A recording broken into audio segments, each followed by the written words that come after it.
I've been doing this work for a long time, and if I'm honest, I made myself a promise when I started that I would stay truthful, even when truth is harder to sit with than comfort.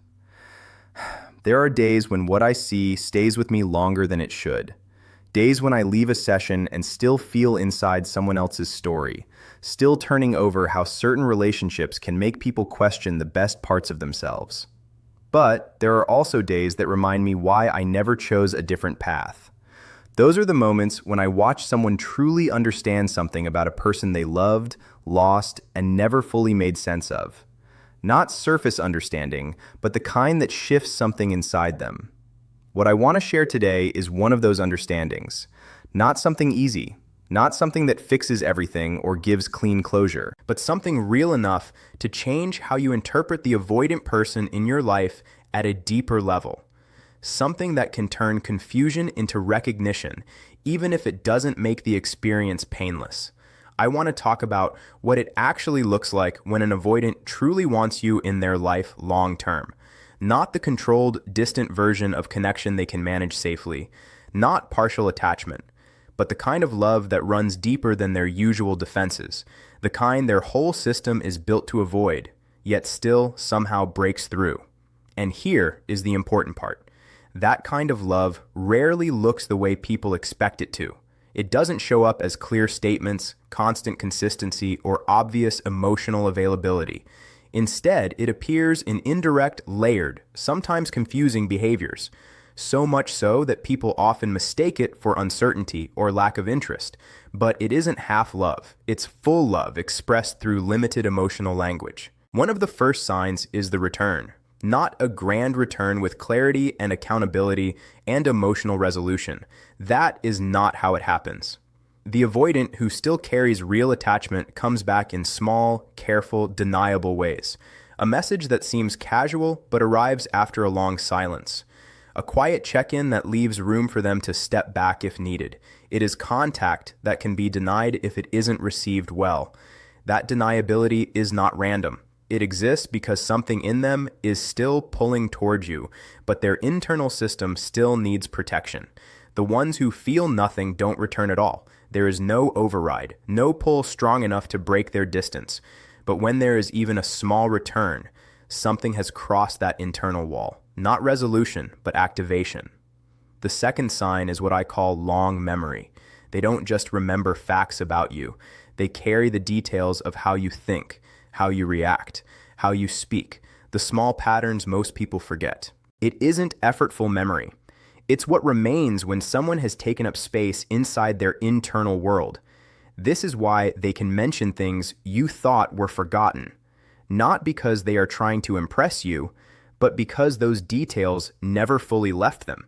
You are not just a past experience to them.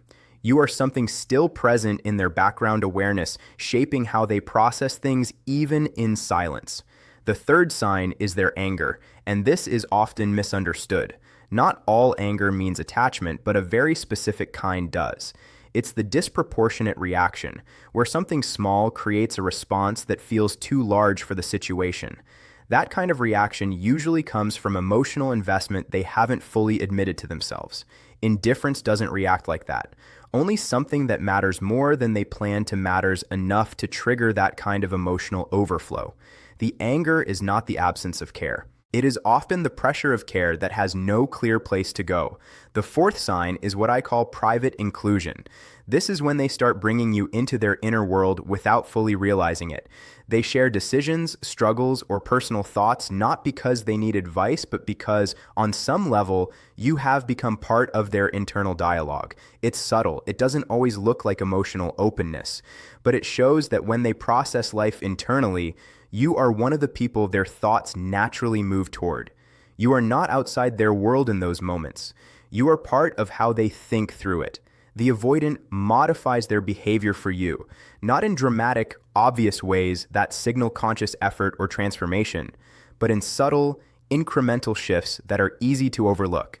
It's the nervous system, slowly and reluctantly, beginning to register your presence as something other than threat.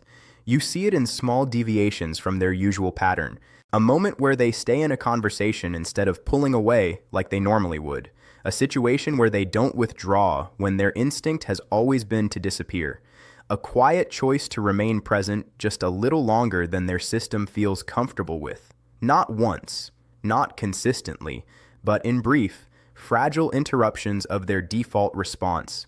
And because these moments are inconsistent, they are often misread. To someone watching for stability, they can look meaningless, like false hope, like nothing is really changing, but that misses what is actually happening underneath. These moments are not proof of completion. They are proof of capacity. They show that the system is capable of producing a different response, even if only briefly, that the wiring is not entirely rigid, that something in them, when connected to you, can interrupt the automatic pattern of withdrawal. And once that interruption exists, even if it disappears again afterward, it does not erase itself. It remains as evidence that another response is possible. What follows is not instant transformation, but internal contradiction. The old pattern returns, as it always does. Distance reappears. Familiar defenses come back online. And yet, alongside that, there is now a trace of something else, a memory in the nervous system of what it felt like to stay instead of leave. The mistake is to interpret inconsistency as absence of depth. In reality, inconsistency is often the clearest sign that something real is trying to form inside a system that is not built to hold it easily. The sixth sign shows itself in a different way, and it requires closer attention. It is found in how they speak about their own future, not in terms of the relationship itself, but in terms of who they are trying to become. The avoidant who is deeply attached will sometimes speak about personal growth in a way that carries a hidden emotional weight. They talk about wanting to handle emotions differently, about recognizing patterns in themselves they no longer want to repeat, about becoming someone more open, more aware, more capable of connection. On the surface, it sounds general, self-improvement language, reflection, personal insight. But underneath it, there is often something more specific.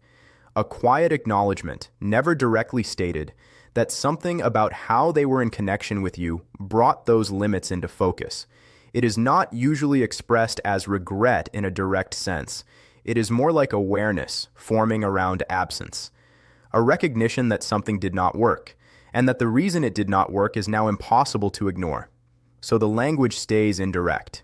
It is embedded in casual conversation, in passing comments about therapy, patterns, or self-awareness. Rarely tied explicitly to you, but still clearly shaped by what happened with you, because you are part of the reference point, even when you are not named. And if you listen carefully, you can hear what sits underneath the words. Not just self-reflection, but motivation shaped by emotional impact.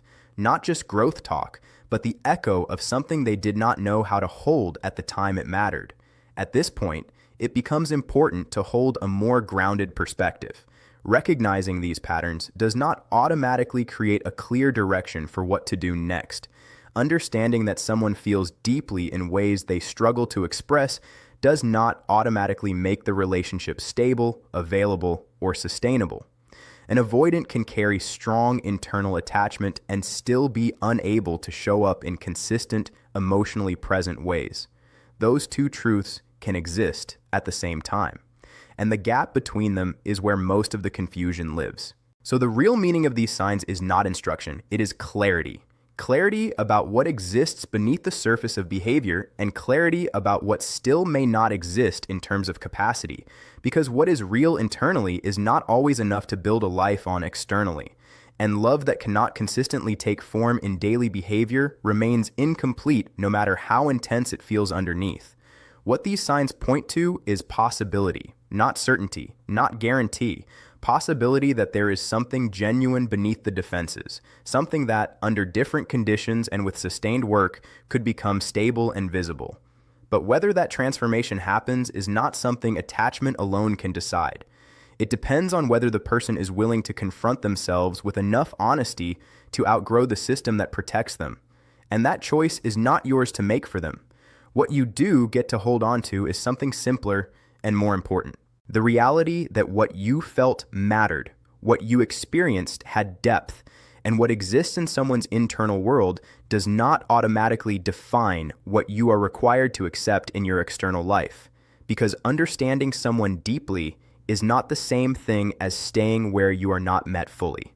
What I want you to take from all of this is simple. Even if everything you've heard has been complex, what you experienced was real. The connection, the intensity, the confusion, the pull, and even the distance that followed it, none of it was imaginary. It had depth, and it left an imprint on both sides, even if it was expressed differently. But understanding that someone carries feelings internally does not automatically mean they have the capacity to show up for you in a way that is stable, consistent, and emotionally available in real life. Internal attachment and external behavior are not always aligned, especially when someone is avoidant. So the conclusion is not about proving whether their love is real or not. It's about recognizing that real feelings alone are not enough to build a relationship that feels safe and sustained. What matters most is not just what someone feels in private, but what they are capable of offering you in practice. And your clarity has to live there too. Because once you see both the depth of what existed and the limits of what can actually be lived, the question stops being, did it mean something, and becomes, is this something I can build my life on as it is? That answer belongs to you.